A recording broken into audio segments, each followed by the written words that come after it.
British and Canadian troops who cleared the approaches to Antwerp, the first Allied supply ship sails into the liberated harbor, a Canadian-built Victory ship.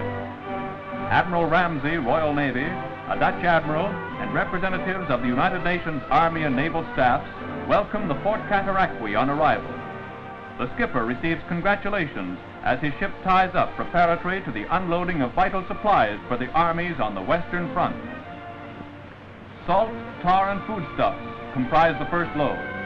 Soon munitions, petrol, and vehicles will pour in to reinforce the advancing armies. With the opening of Antwerp Harbour, lines of communication are shortened by some 100 miles. Supplies may thus be brought in great quantity right to our front door. Thus is speeded the victorious ending to the final phase of the war.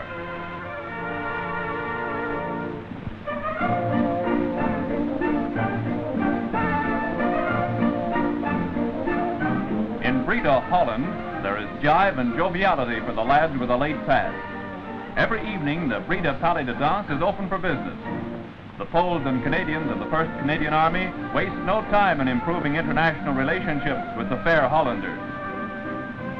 Differences of language are no barrier to good fellowship because swing and schnapps are understood the world over.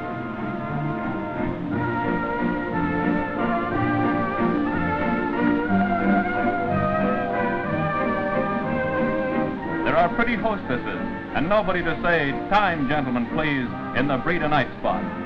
There is a welcome sign on the door, so on your next leave, just come up and see us sometime.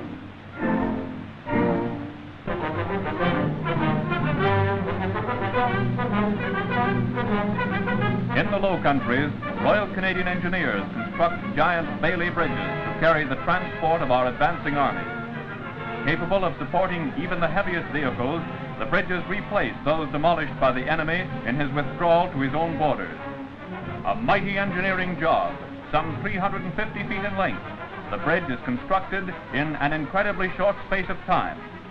It is built of prefabricated parts which fit together like pieces of a Meccano set. Open for business, traffic flows across the vital link, carrying supplies and reinforcements. Whether it's a small footbridge across a stream or a mighty span across a broad river, the engineers deliver the job in quick time.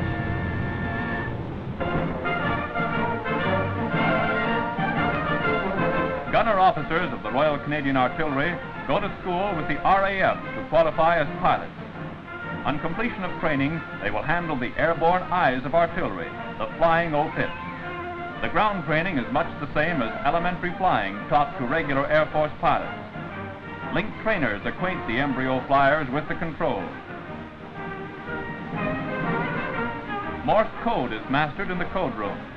Intelligence must be given to the ground by WT if RT reception is poor.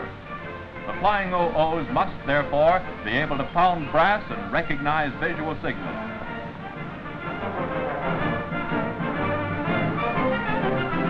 An important part of the curriculum is aircraft recognition.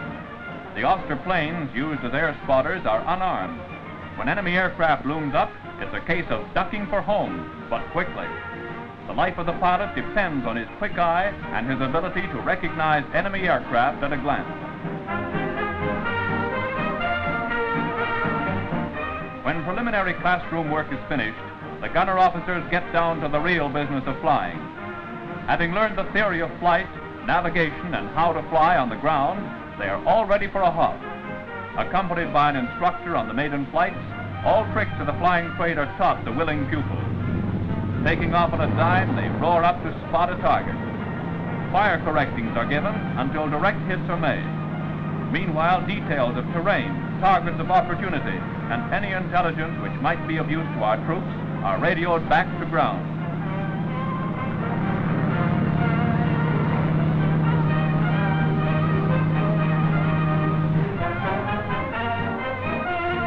With flying, hunting targets, radioing corrections, and watching for enemy planes, a busy man is the Air OO.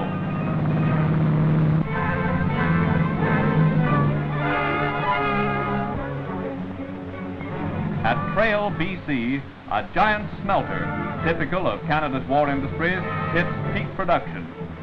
75% of the United Nations output of lead, zinc, and tin, together with their byproducts, are produced by the great plant. With the war moving into another winter, the steady flow of essential supplies to the fighting fronts continues. Canadian workers back up their countrymen in arms with extra man-hours and harder work. Into the smelters goes the pulverized ore to separate impurities and segregate byproducts. From its fiery interior, the finished product emerges.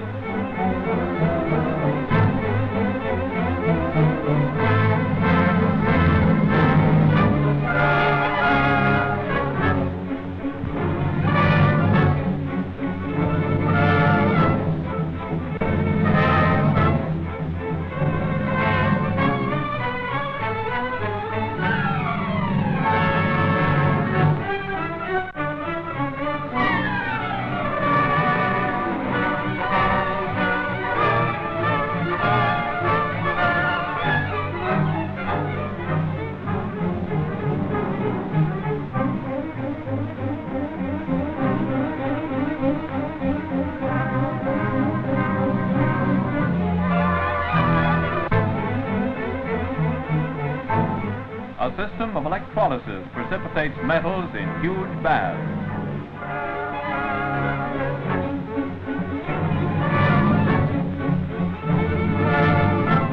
Ammonium nitrate is bagged, ready for shipment to many Dominion war plants. Other byproducts are dispatched to swell the output of factories in the USSR.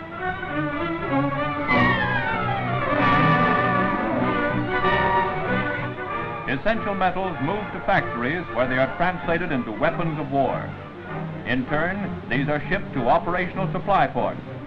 There, great supply ships unload their cargoes from across the sea.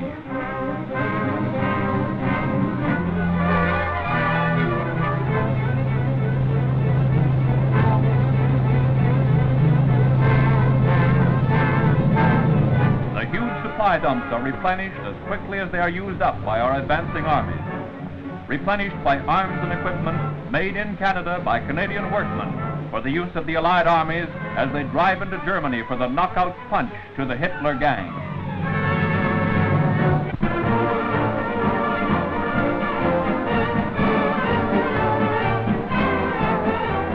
General Eisenhower, on a tour of the 1st Canadian Army, arrives at the headquarters of Polish units under Canadian command. Accompanied by the Polish OC, Major General Motczek and General Krirar, the Supreme Commander of the Western Theater gets first-hand views from his men by questioning them.